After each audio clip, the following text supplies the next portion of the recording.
Olá, ouvinte! Seja bem-vindo a mais um episódio do Podcast Despautada. Eu trago uma indicação dessa vez.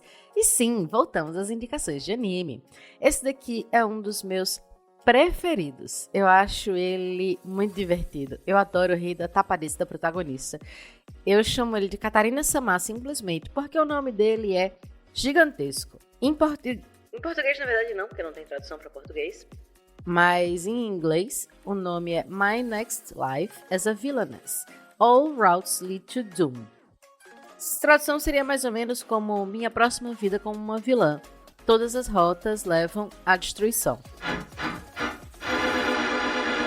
Em japonês, eu não vou me arriscar a falar, mas eu vou deixar aqui o nome do anime em japonês para você. Otome game no hametsu flag shika nai yaku reijou ni tenshou shite shimatta. What? E os japoneses gostam de animes com nomes gigantescos, né? Esse não é o primeiro, esse não será o último. E o pior é que isso era comum na escrita europeia até o século XVIII, se eu não me engano.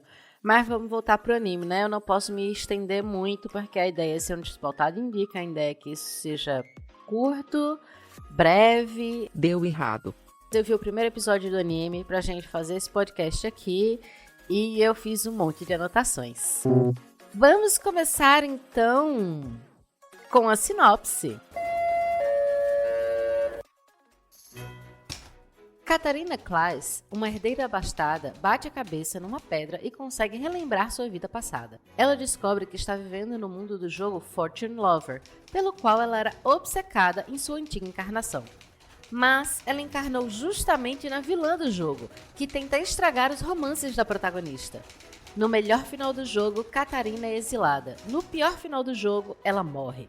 A vilã terá que evitar ativar as flags da perdição para criar um futuro feliz para si mesma nesta comédia romântica cheia de desencontros e mal-entendidos. Esse anime está marcado aqui no site da Crunchyroll, onde está disponível como comédia, fantasia e romance. O áudio está disponível em japonês, português do Brasil, inglês, alemão e espanhol da América Latina. Como se não tivesse uns 15 espanhóis diferentes da América Latina, mas tudo bem. E em questão de legendas, a gente tem português do Brasil, inglês, alemão, espanhol, tanto da América Latina quanto da Espanha, francês, italiano, o que eu vou assumir que seja russo e o que eu vou assumir que seja árabe. Ele também ganhou um prêmio, ele ganhou o Anime Awards 2021 e é classificado como violência fantasiosa. Eu acrescentaria outras classificações aí, certo? Além de comédia e romance, ele claramente é um isekai, ele tem como tema Otome Games e ele fala de harém reverso. Ele é harém reverso porque é uma mocinha que está no centro do harém, mas o gênero de quem se atrai por ela é indiferente. As pessoas têm uma interação com Katarina-sama e se tornam apaixonados por ela instantaneamente. Eu acho que vale uma breve explicação do que é um Otome Game, certo? É um tipo de jogo de videogame que é normalmente direcionado para o público feminino, não quer dizer que apenas mulheres possam jogar ou apenas mulheres tenham interesse, e um dos principais objetivos é desenvolver um relacionamento amoroso entre a personagem feminina jogadora e um dos vários personagens masculinos. É clássico do jogo ser composto do tal harém reverso, em que a protagonista mulher pode se relacionar com um dos homens e vai ter vários homens interessados nela.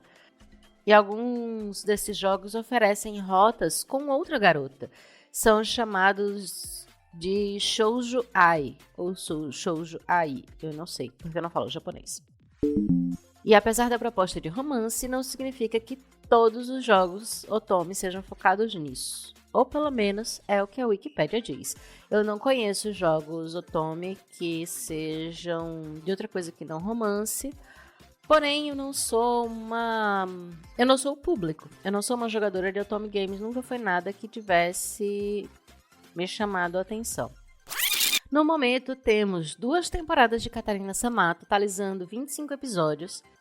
A primeira temporada tem 12 e a segunda temporada tem 13 episódios. Supostamente saiu um filme no final de 2023, porém eu perdi, eu não vi se está na Crunchyroll, não está. E eu claramente gosto muito de animes Isekai. Isekai não quer dizer necessariamente que o protagonista, né, a pessoa de quem a história está sendo contada, morreu. Ele pode ter sido levado para outro canto, porque o Isekai é outro mundo.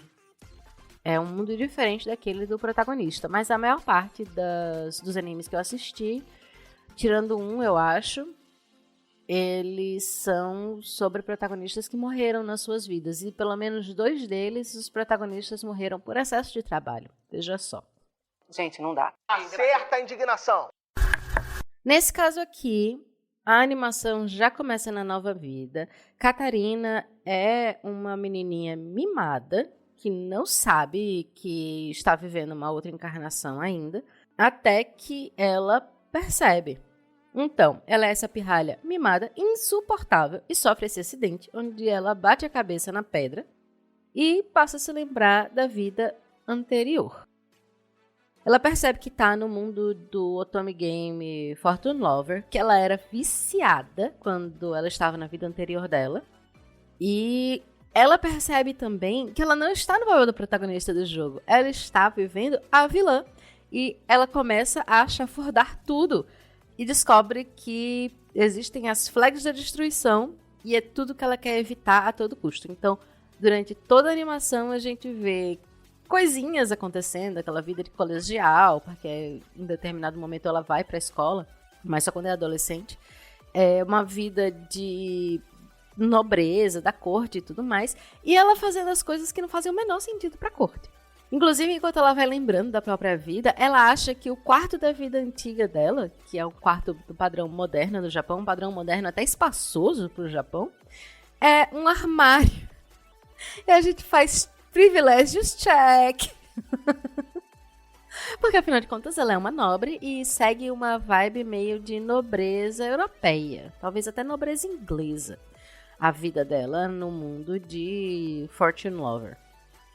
Ela foi atropelada aos 17 anos, depois de perder a hora, porque ela era viciada nesse jogo, ficava jogando até tarde, e ter que correr para o colégio. Nessa, perdeu a vida, renasce, e aos 8 anos, quando ela tem esse acidente que bate a cabeça, ela consegue se lembrar da vida anterior e muda a personalidade, né? Ao invés de ser a menininha horrível que ela vinha sendo até então, ela tem agora a personalidade da adolescente que morreu atropelada por jogar videogames demais.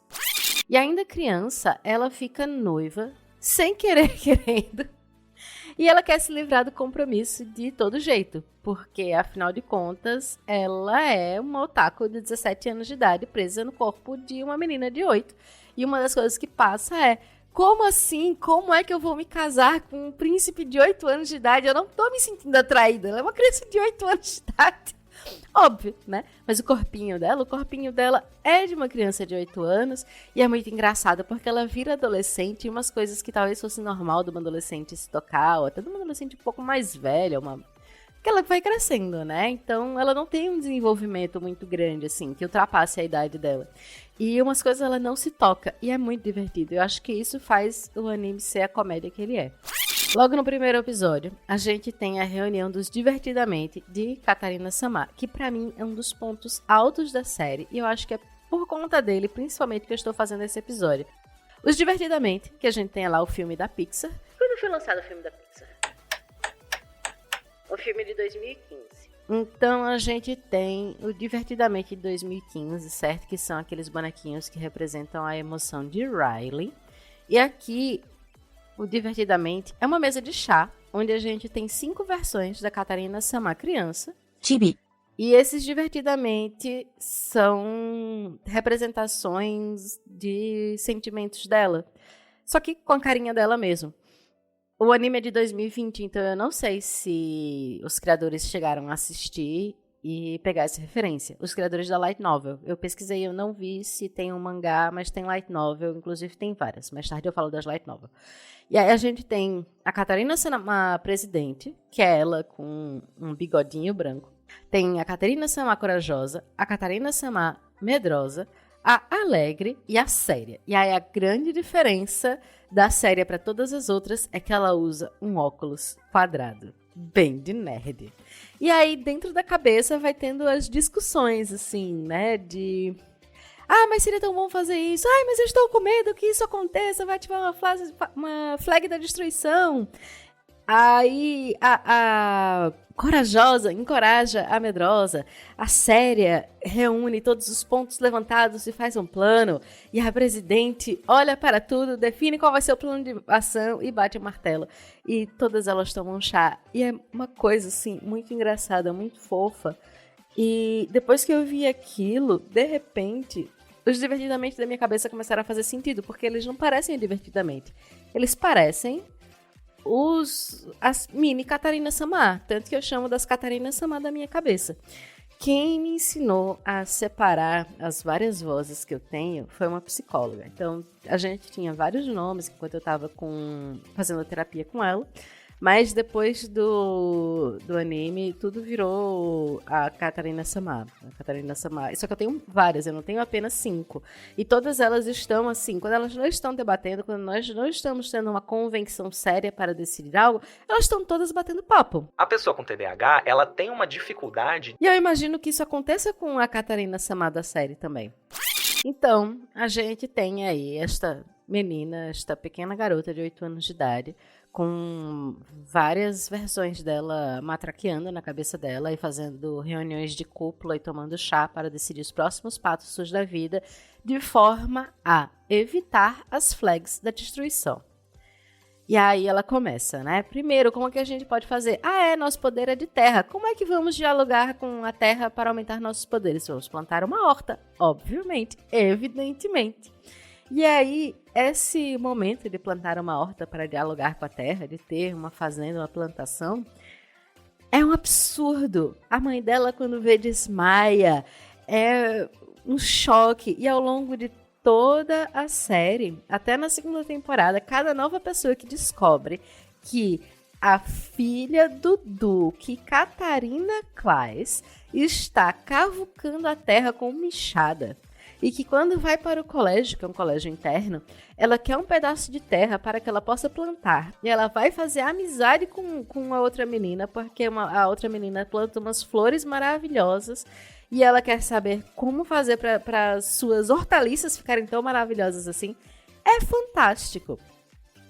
E aí, a primeira vez que eu vi, eu só achei engraçado. Da segunda vez que eu vi, eu já sabia que isso de gramados e jardins que não servem para alimentação, principalmente os gramados que são só aquela grama infinita na frente das casas e mansões e palacetes, aquilo é uma forma que a nobreza encontrou de se diferenciar das classes mais baixas, porque ela podia ter terra e mostrar que ela tinha toda essa terra e ela não precisava dessa terra para comer. Então, ela plantava grama, que é um negócio que não serve para nada, é um negócio que apenas bebe água, muito mais do que qualquer outra espécie nativa que você plante na terra. Então, ela está ali apenas consumindo recurso.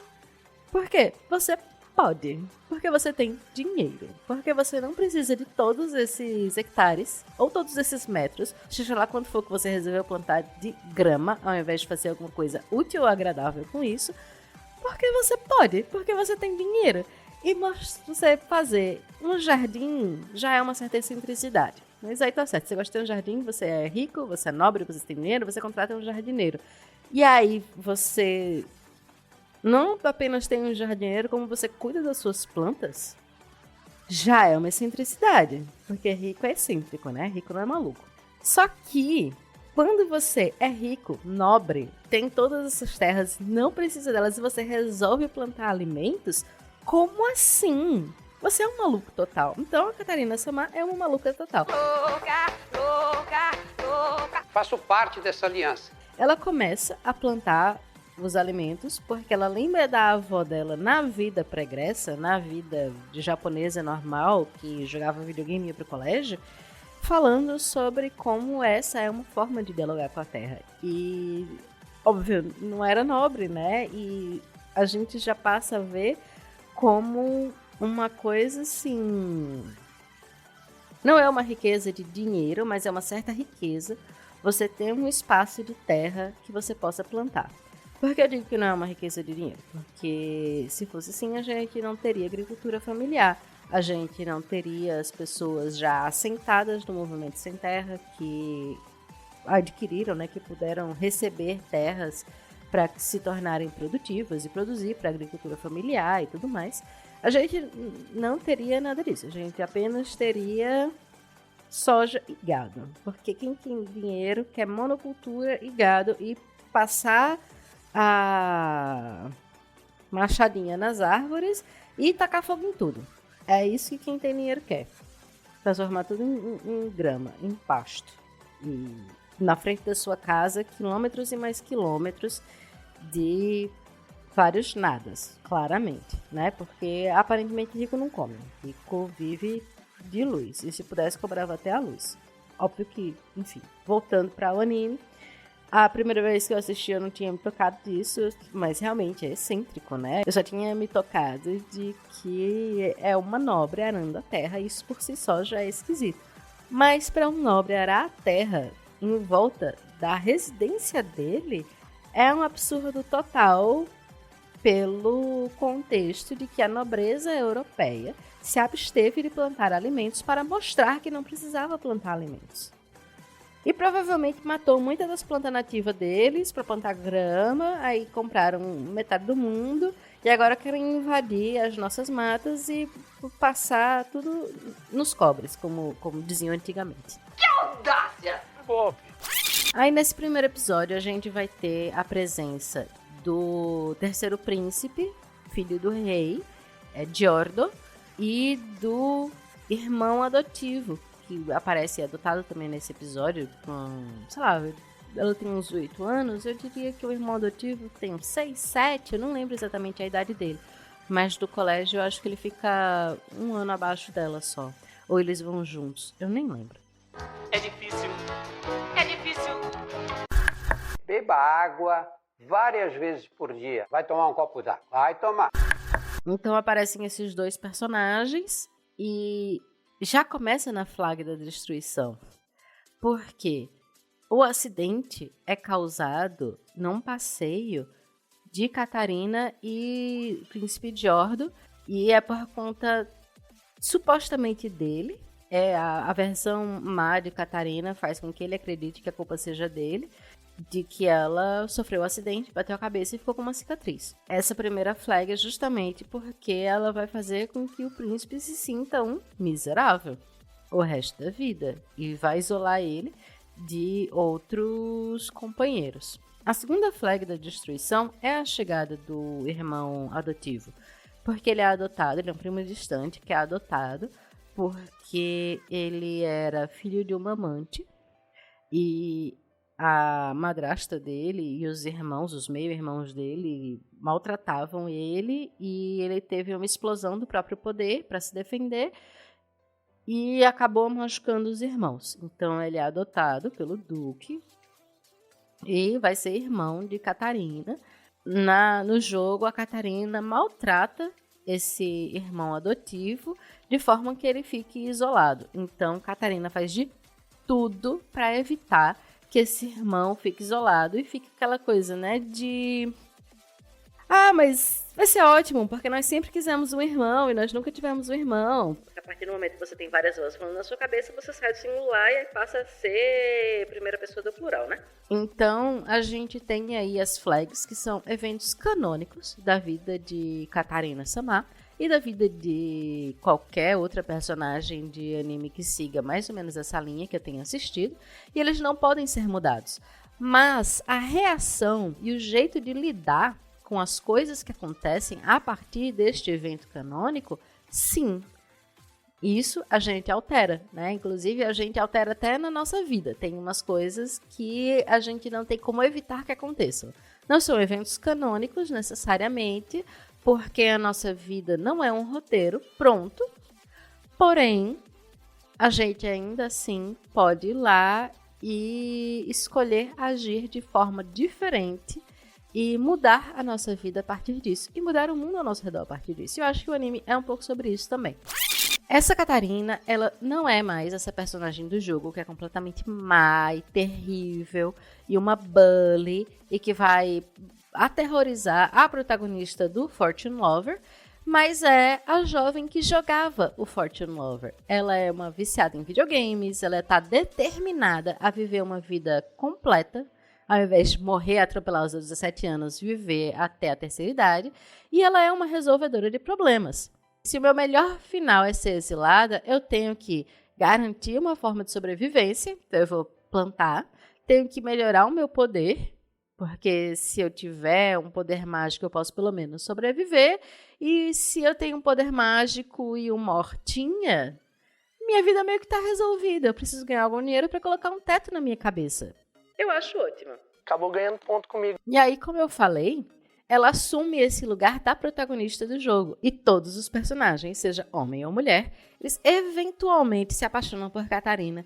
E ela tem a percepção de uma porta em relação a isso. Então ela assume o lugar de Maria, que é a protagonista do Fortune Lover. Ela passa a ser a pessoa central da trama.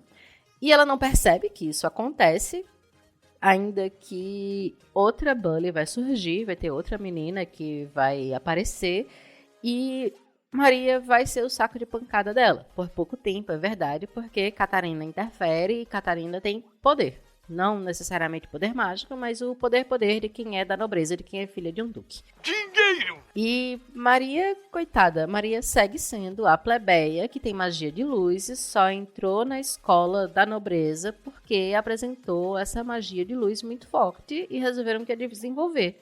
Ou ela foi convidada a desenvolver, porque a magia de luz é um negócio raro e especial. And live the fantasy, feeling the fantasy. Aí a gente tem um momento Elsa no anime, porque é justamente na hora da mudança da flag da destruição do irmão adotivo, porque afinal de contas Katarina adota Keith, vai mostrar pra ele a mansão, as coisas que ela faz, o plantio dela, a hortinha dela, mas quando tem a demonstração de poder, o boneco de terra que Keith cria tá fora de controle e acaba machucando Katarina.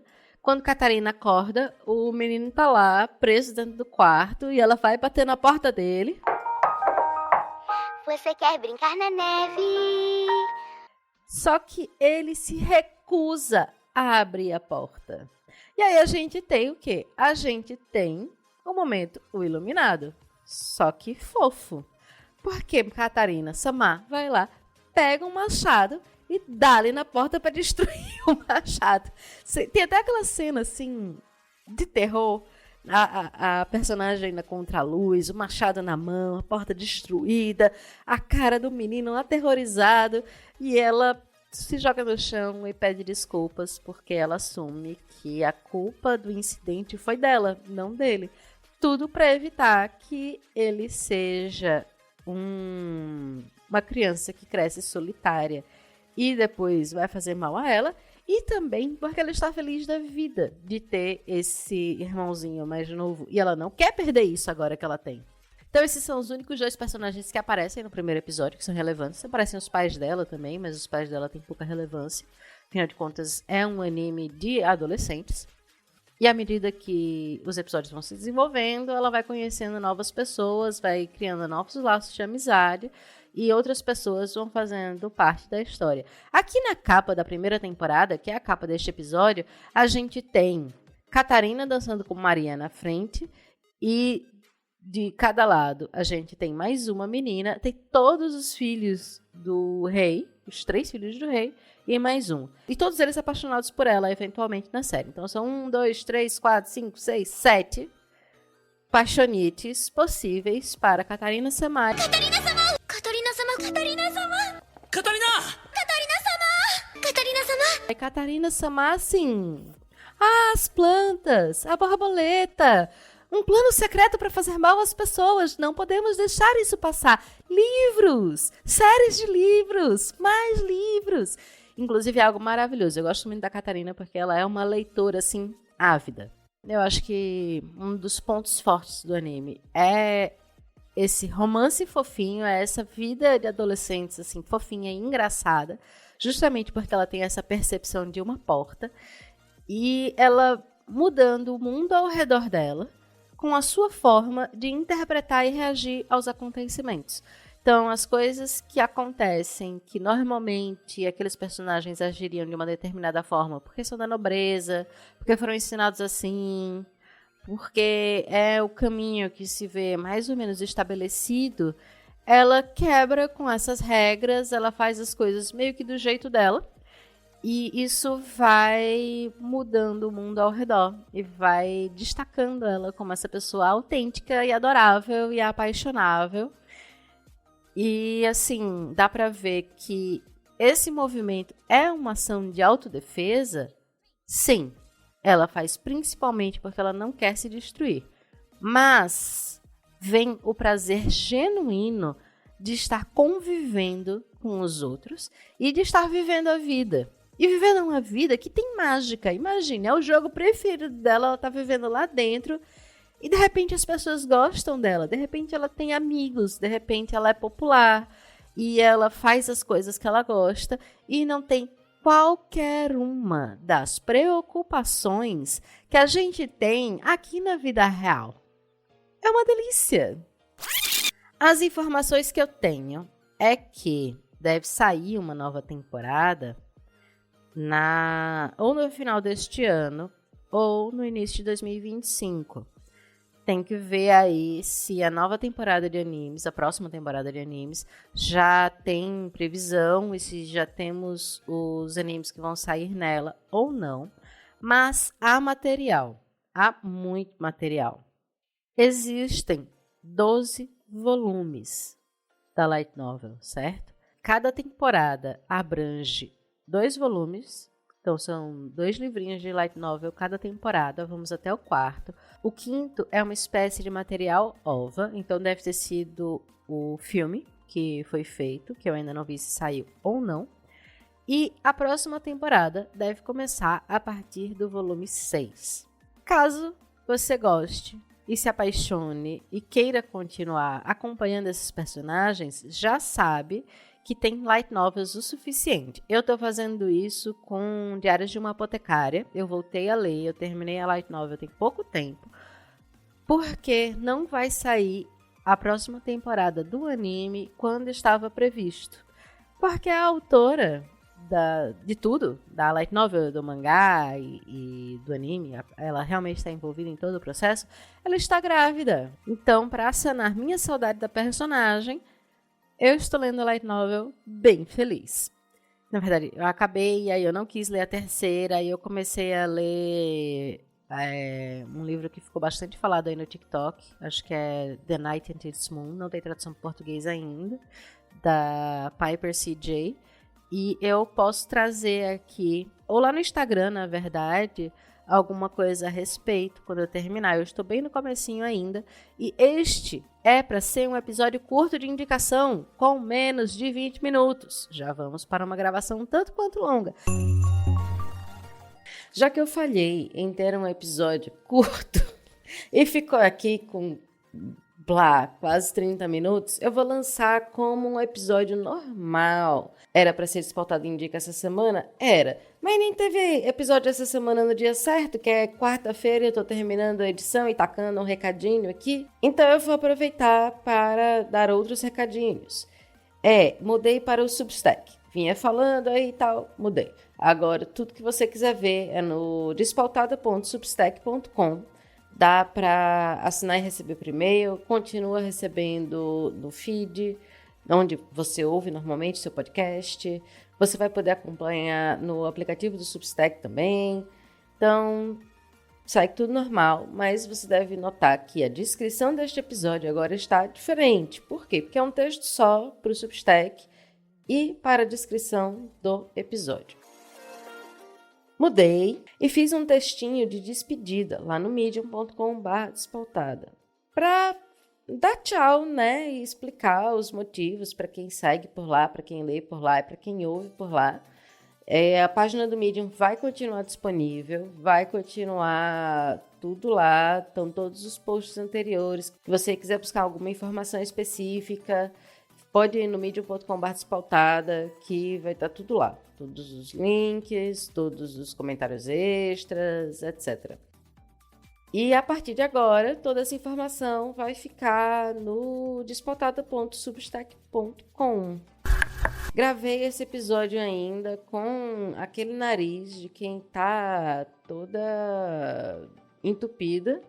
Vi que algumas coisas podem ter ficado um pouco mais difíceis de entender do que o normal. Às vezes eu sei que a minha dicção falha, mas eu me empolgo e vou falando, e aí eu torço para que você entenda pelo contexto e que você se divirta, que é o principal. Agora, sempre que ficar alguma dúvida, alguma questão, você pode entrar em contato comigo, pode comentar tal, e aí eu esclareço e eu até trago num recadinho futuro para sanar dúvidas, né? Porque se uma pessoa ficou, outras pessoas também podem ter essa dúvida.